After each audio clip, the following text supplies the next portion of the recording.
next guest here tonight is the CW6 news anchor. Ladies and gentlemen, this is Neda Iranpour.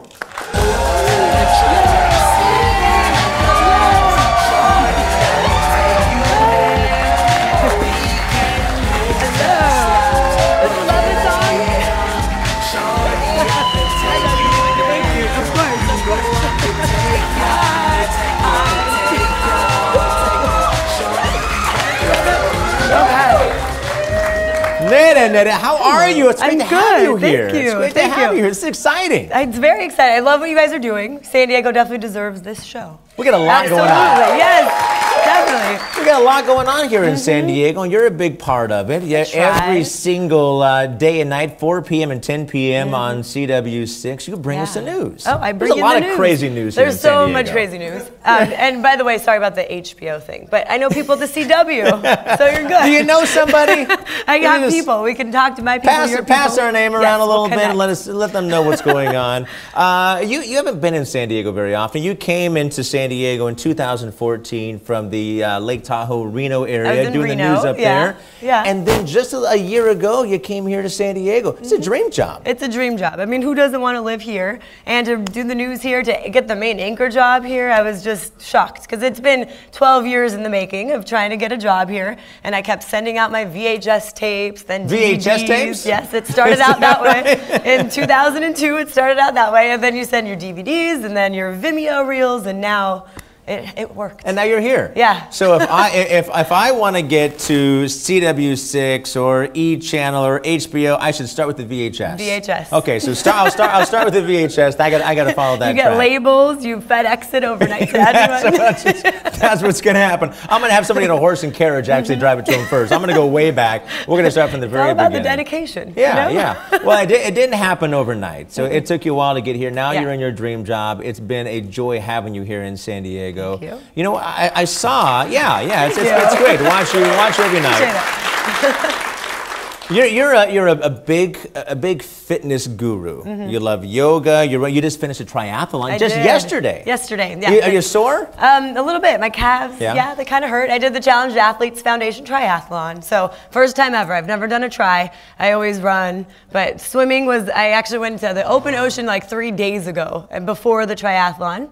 And that was my first time swimming in the ocean for a mile. Wow. And it worked. I was able to survive. My fiance said, "Thank you for not dying" at the end of that, which I didn't. And that was actually the easiest part of the whole thing because the bike was up and down hills, and then I ran 10 miles up and down hills, so I just got achy at the end. But I'm achy, just listen to it. Yeah. I'm exhausted at this point. But it was a good cause. I mean, the Challenged Athletes Foundation, you know, they provide prosthetics, wheelchairs for people who need them. So yeah, you work with that foundation. Yeah. It's a great foundation. It's really a great foundation. Well, you talked about your fiance. Explain the story how you guys got engaged. Not how you met, but how you got engaged in 2013 out there in Lake Tahoe. You were doing a 3 marathons in a row, 78.6 miles, I think it was, and all of a sudden, in 3 days, by the way, it's 3 days, and all of a sudden, your now fiance got down on a knee towards the middle of the 3rd day. Yeah, he was there for me at the very beginning of each marathon, and then at the last day, the 3rd day, running around all of Lake Tahoe, I kind of was daydreaming, like, oh, it'd be so nice to get married to him. He's wonderful. And then I see him running towards me up this Emerald Bay. So I don't know if you're familiar with that area, but it's a really, really big, high elevation area. So he was running up towards me. I was running down to the finish line. He turns around and runs with me to get to the finish line, which is very sweet. Like that last little stretch, I needed that extra oomph. But he was really, really quiet the whole run. I'm like, can you play some music? What are you doing here if you're not like helping me get through the very end? But turns out he was thinking about what he was gonna say at the finish line. He had the ring in his pocket. And then at the finish line, he got down on one knee. At first I thought he was like falling and are you okay? Yeah, exactly. But he was good. And that's when he proposed, and I don't actually really know what he said, but it was in front of my mom, my brother, my friends were there. It was just a really special moment that that is dreamed special. about for 78 miles. Wow. I gotta say, nothing says I love you, I want to be with you for the rest of my life than 3 days of sweat on your body and stinky feet. I'm telling you, that is the man for you. And our engagement pictures of that moment, I had like mismatched socks on. I mean, it was not pretty, but I've seen a lot of people.